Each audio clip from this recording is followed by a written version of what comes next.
They say it was only a box, wood, bronze, and a lock as simple as a clasp. But inside was the seed of every shadow the world has ever known. And it took only one touch to set them free. Good evening, dear listener. Tonight, we journey back to the first dawn of humankind, when the earth was new, the gods still walked among mortals, and the line between blessing and curse was as thin as the edge of a blade. This is the tale of Pandora, born of divine hands, shaped in beauty and cunning, whose heart was both her gift and her undoing. It is a story of temptation, of the moment the world lost its innocence, and of the single fragile thing that survived the darkness. Act 1, The World Before Shadows. Long before you and I were born, before the scars of time marked the earth, there was an age of unbroken perfection. The skies wore a permanent spring, gentle and blue. Rivers wound through fields that needed no tending, bearing fish as silver as moonlight. Fruit hung heavy from branches all year round, sweet enough to satisfy any hunger. No one knew pain, or hunger, or sickness. This was the world the gods had made for humankind, simple, pure, untouched by sorrow. But not all the gods were satisfied with this peace. Prometheus, the titan of foresight, looked upon humankind and saw weakness in their comfort. They were warm in the sun, but they shivered in the cold. They ate fruit, but they could not shape the earth to their will. They could not forge, could not build, could not dream beyond the limits the gods had set for them. He knew the one thing that could change this. Fire. Zeus, king of the gods, had forbidden it. Fire was power, and power in mortal hands was unpredictable. But Prometheus defied him. One night, he stole the sacred flame from Olympus, hiding it in the hollow of a fennel stalk, and carried it down to earth. When humans saw fire for the first time, they gathered around it in awe. It warmed their nights, cooked their food, and drove back the beasts that hunted in the dark. But more than that, it lit something inside them, an ambition that could not be undone. Zeus's wrath was immediate and terrible. Prometheus was chained to a lonely rock at the edge of the world. Each day, an eagle would descend to tear at his liver. Each night, it would heal so the torment could begin again. But Zeus's vengeance did not stop with Prometheus. No, he would punish the humans, too. And not with a sudden strike, but with something that would seep into their lives, generation after generation. On Olympus, Hephaestus, god of the forge, shaped a figure from clay. She was flawless, limbs smooth as marble, hair like spun gold, eyes bright with life. When he was done, the other gods came to bestow their gifts. Athena gave her the skill of weaving, the grace of wisdom and movement. Aphrodite gave her beauty that would stir desire in every heart. Apollo gave her the gift of music, a voice that could melt stone. Hermes gave her the silvered tongue, speech as quick as it was clever. And from Zeus came her name, Pandora, the one who bears all gifts. Yet hidden among these blessings was another gift, unspoken but carefully placed, curiosity. Not the gentle kind that asks questions, but the relentless kind that burns, that scratches at the mind until it finds the answer, no matter the cost. When she was complete, Zeus sent her to earth as a gift to Epimetheus, the brother of Prometheus. Prometheus had warned Epimetheus never to accept a gift from Zeus, but the warning was forgotten the moment he saw her. Her laughter was like sunlight breaking on water, her smile was a tide you could drown in. Epimetheus took her into his home, his heart, his life. With her, she brought a small, ornate container, some say a jar, others a box, sealed tight and bound in bronze. Strange runes ran across its surface, shifting in the light. Zeus's only instruction had been clear. Do not open it. At first, Pandora hardly noticed it. Days passed in the rhythm of new love, walking the fields, learning the rivers, weaving in the shade. But sometimes, when the house was still, she would find her eyes drawn to the box. The carvings seemed almost to breathe. Sometimes, she thought she heard faint murmurs from within, too soft to be sure. What could be inside? She asked Epimetheus once. He only shook his head. It is not for us to know, he said. Some gifts are safer unopened. She laughed, but the seed was planted. Curiosity, like a vine, had begun to grow. The days grew shorter, the nights cooler. The fire in their hearth cast long shadows that stretched toward the box. And in the quiet hours before dawn, Pandora thought she heard voices. They were gentle at first, just a rustle, like wind through leaves. Then they began to form words. Open me. There is beauty inside. You deserve to know. Pandora told herself it was only her mind playing tricks. Yet the pull grew stronger, like a current beneath calm water. And so, in the age before sorrow, the first crack began to form. Act 2, the temptation and the opening. The box sat in the corner of their home, as ordinary as any piece of furniture to Epimetheus. But to Pandora, it was a living presence. By day, she would feel its weight in the room, as if it pulled at her with invisible threads. At night, she would dream of it, dreams where she was standing before it, the lid already lifting, a glow spilling out into her hands. The whispers returned, clearer now. Pandora. You are meant to see. Inside is the rest of your gift. One afternoon, while Epimetheus was away hunting, she knelt beside the box. The bronze caught the light, warm and bright. The runes shimmered faintly, their shapes shifting like restless water. She traced them with her fingertip and felt a tingling, as though the lines themselves were alive. Her heart beat faster. She knew she should step away, but instead, she leaned closer, pressing her ear against the cool metal. Inside, something moved. It wasn't the shuffle of objects, but the soft swell and fall of breathing. She pulled back quickly, her skin prickling. That night, Epimetheus noticed her silence. You've been staring at it more, he said gently. I was only wondering. She began. He shook his head. Pandora, the gods made you perfect. They gave you everything. Why search for what you are not meant to have? She smiled faintly but said nothing. Because deep inside, she already knew, his words only made her want it more. The breaking point came on a moonlit night. The wind outside roared over the hills, rattling the shutters. Epimetheus lay beside her, fast asleep, his breathing steady.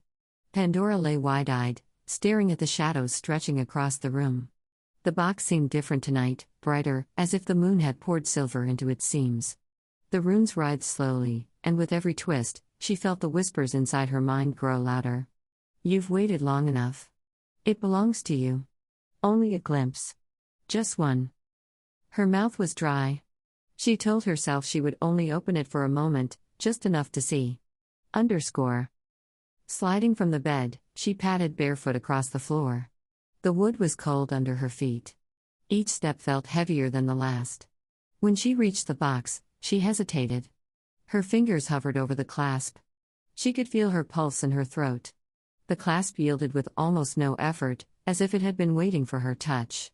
She lifted the lid, slowly, carefully, until a thin sigh escaped from inside, like the exhale of someone who had been holding their breath for centuries. For an instant, she saw nothing but darkness. Then the darkness moved. It erupted. Shadows spilled into the air, twisting into shapes that no human eye had ever seen. They were not solid, yet their presence pressed against her like a weight. One hissed, a sound sharp enough to cut. Another laughed, a dry, broken sound that made her blood run cold. They poured over her, around her, past her. Each shadow seemed to carry its own poison. One left a trail of bitterness that tasted like iron on her tongue. Another brushed her skin, and she felt the ache of grief as though she had lost someone dear. Another filled her lungs with the stench of rot and decay. She stumbled back, covering her face with her arms. But the shadows kept coming, more and more, until the air was thick with them. They slipped through the cracks in the door, flew into the night, vanished into the hills. And wherever they went, the world changed. The grass withered under their touch. The air grew heavy with unease. In the distance, she could hear the first cries of pain, the first sounds of anger, the first sobs of loss. She knew, without anyone telling her, what they were. Sickness. Hunger. Violence. Greed. Jealousy. Fear. Hatred. Despair. Her breath caught. She dropped to her knees, reaching for the box, trying to close it. Go back, she cried, but the shadows ignored her. Finally, she slammed the lid shut. The sound echoed through the empty house. For a moment, there was silence. Her chest rose and fell in quick, shallow breaths. Then, she heard it. A sound, faint and trembling, from inside the box. Not a whisper this time. Not a laugh. It was crying. Underscore. Pandora froze. Slowly, she lifted the lid just enough to let a thin light slip out. Inside, something small and fragile stirred. It was not dark, but pale and warm, glowing like the first ray of sunrise. It drifted toward her, and when it touched her cheek, she felt the warmth spread through her skin, calming the cold fear still lodged in her chest. She didn't need words to understand. It was hope. The gods had hidden it here, not to keep it from her, but to protect it from the evils. Underscore. Hope rose from the box and hovered before her. It could not undo what had been done, but it could soften it. Wherever it went, the shadow's grip would loosen, even if only for a moment. Pandora let it go, and it drifted out into the night, chasing after the darkness. She closed the box once more. It was lighter now, but not empty. Perhaps there would always be traces of what had escaped. She sat there until morning, watching the light grow over the horizon, knowing the world would never again be the same. Act 3, The Aftermath. Dawn came quietly, but the silence was no longer the same. Pandora sat beside the box, her fingers still resting on the cool bronze lid. She could hear Epimetheus stirring in the next room, the scrape of his feet against the floor. She braced herself. When he appeared in the doorway, still heavy with sleep, his eyes went first to her, then to the box, and then to the open window. The wind carried with it a sound they had never heard before, the distant wail of grief. Underscore. Pandora, he said, his voice low, what have you done? Her lips parted, but the words would not come. She wanted to tell him it had been an accident, that she had only meant to look, that she hadn't known. But the truth pressed heavy in her chest, she had known something dangerous lay within. That was why she had wanted to see. I thought, she began, but her voice broke. Epimetheus crossed the room and took her by the shoulders. Tell me everything. So she did. The whispers, the pull, the moment the shadows erupted. How they had poured into the night, carrying sickness, hunger, and hatred in their wake. How she had shut the box, only to find hope inside. When she finished, Epimetheus stood in silence. His hands dropped from her shoulders. You've changed everything, he said. Underscore. They stepped outside. The valley below was not the same place it had been yesterday. A thin haze hung in the air. The grass was pale, the trees drooping under an invisible weight. In the distance, they could hear shouts, sharp, angry, breaking into sudden sobs. Down by the river, two men grappled with each other, their voices raised in rage. Nearby, a woman wept over a child lying still in her lap. The sound pierced Pandora's heart. The air smelled different now, like iron and dust, with a sour edge of decay. This was the first day the world knew suffering. Underscore. By midday, more signs appeared. A farmer stumbled past, his face gaunt with hunger though his field stood full. His eyes darted with suspicion at anyone he passed. Another walked with a limp, clutching at his chest as if to keep something from breaking inside him. And far away, under the shadow of the mountains, a group of men sharpened stones into weapons. The evils had scattered fast, carried by the wind, by touch, by thought. There was no corner of the world they could not reach. Underscore. Pandora felt each one as a weight against her ribs. She had unleashed them. She had turned the clean air of the world into something heavy and restless. That night, she could not eat. Epimetheus sat in silence, his gaze fixed on the fire. Finally, he spoke. We can't undo it. She nodded, her throat tight. But there's hope, she said softly. I saw it. I let it go. Epimetheus looked at her, something unreadable in his eyes. Hope is not a cure. It's only a light. And a light can be lost. She turned away, but his words stayed with her. Underscore. In the days that followed, Pandora searched for signs of hope. And she found them, small, fleeting, but real. A mother holding her sick child and whispering that tomorrow might be better. Two enemies laying down their stones and sharing water. A man planting seeds in a field still scarred by frost. The shadows were everywhere now, yes, but so was this flicker of warmth. It did not erase the pain, but it made the world bearable. Underscore. One evening, a storm swept over the valley. The wind roared, rattling the walls of their home. Pandora sat by the box, her hands resting on its lid. She had kept it sealed, fearing what else might still be inside.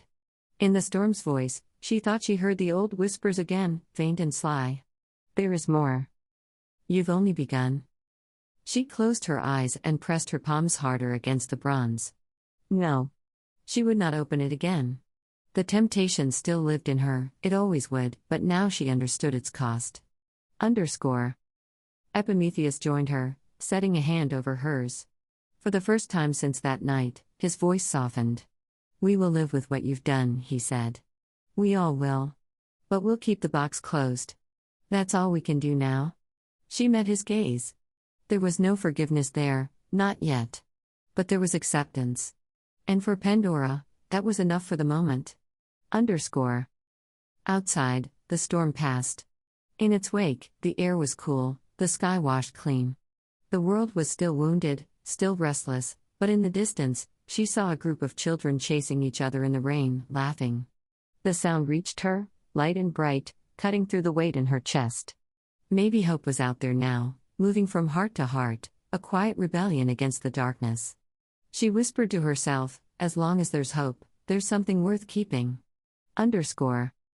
That night, she slept with the box beside her bed, not as a treasure, but as a burden she had claimed. She would carry it for the rest of her life, guarding its secrets, resisting its voice. Because she knew this truth, temptation never truly dies. Act 4, The Last Whisper of Hope. The days after the box was opened felt like years. The world, once young and unspoiled, seemed to age overnight. The rivers still ran, but their waters now carried the taste of bitterness. The wind still blew, but they whispered warnings instead of lullabies. Even the sun seemed dimmer, its golden warmth dulled beneath the heavy veil of sorrow. Pandora wandered through the fields outside the village, her bare feet brushing against withered grass. She could hear the faint coughs of the sick, the cries of grieving mothers, the murmured prayers of the desperate. Each sound pierced her like a blade. She had opened the box. She had let the evils loose. And no matter how many times she replayed the moment in her mind, she could not change what had been done. Prometheus's punishment had been terrible, but at least his suffering was his own. Pandora's punishment was different, it was shared by all of humanity. Every pain, every sickness, every shadow of despair in the hearts of men and women. They were the echoes of her single moment of weakness. The voice that remained. One evening, unable to bear the weight of her thoughts, Pandora returned to the small wooden box. It sat where she had left it, its carved surface dulled by dust and sorrow. She hesitated, afraid of what it might hold. But something called to her. Not the hiss of temptation like before. This was softer, almost fragile. A whisper, faint as the last breath of a dying ember. With trembling hands, she lifted the lid again. From the darkness within, a glow bloomed, warm, gentle, unlike the shadowy horrors she had unleashed before. And then she heard it, a single voice, calm and steady, as though it had been waiting for her. Do not be afraid. Pandora's breath caught. Who are you? She asked. I am Elpis. Hope, the voice replied. The last gift the gods hid away. When the others escaped, I remained. Hope. The word itself felt like sunlight on frost. Hope's gift.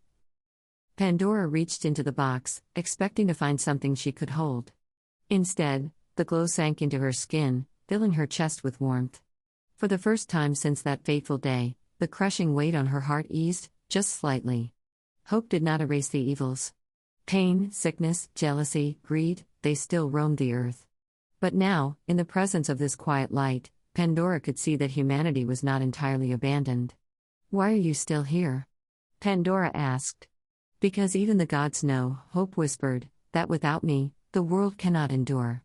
I cannot undo what has been done. But I can help hearts endure it. Pandora closed the box, and this time, she locked it not in fear, but in reverence. The evils were free, but so was hope, lodged not in wood and iron, but in the spirit of every man and woman who would live after her. The farewell to innocence. The years passed. Pandora grew older, though her beauty never truly faded. She walked among the people, tending to the sick, comforting the grieving, teaching the young about the dangers of unchecked curiosity, and about the gifts she had found at the bottom of the box. Some hated her still, whispering that she was the bringer of all sorrow. Others saw her as a teacher, a living warning of the power of temptation. But all, whether they admitted it or not, carried that final gift she had released into the world. One night, as the moon bathed the hills in silver, Pandora stood alone at the edge of the forest. She thought of the world before she had opened the box, the golden days when laughter had no shadow. She would never see that world again. But she also knew that even in the deepest darkness, people now carried a spark that could not be stolen. As she turned to leave, a small child ran up to her, clutching a woven crown of flowers. "For you," the child said with a shy smile. Pandora knelt, placing the crown upon her head. "Thank you," she whispered, her voice thick with emotion. In that moment, she understood that hope was not just a whisper from a box, it was a seed, planted in the heart, waiting to bloom.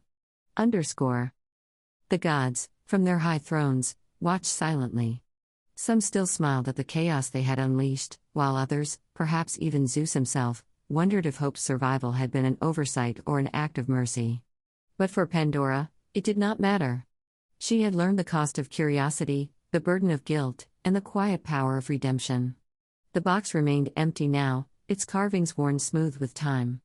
And though evil still stalked the land, Hope walked beside it, unseen but always present, keeping the world from collapsing into despair. That was the truth of Pandora's box, not just the birth of all evils, but the reason humanity has never stopped fighting against them. Because even in the shadow of her greatest mistake, she had given the world one last chance to endure. Commentary. The myth of Pandora's box is one of those stories that refuses to fade with time. It has been told and retold across generations, continents, and languages, sometimes altered, sometimes embellished, but always carrying the same haunting truth: curiosity is a double-edged blade. On one hand, curiosity has been the driving force behind human progress.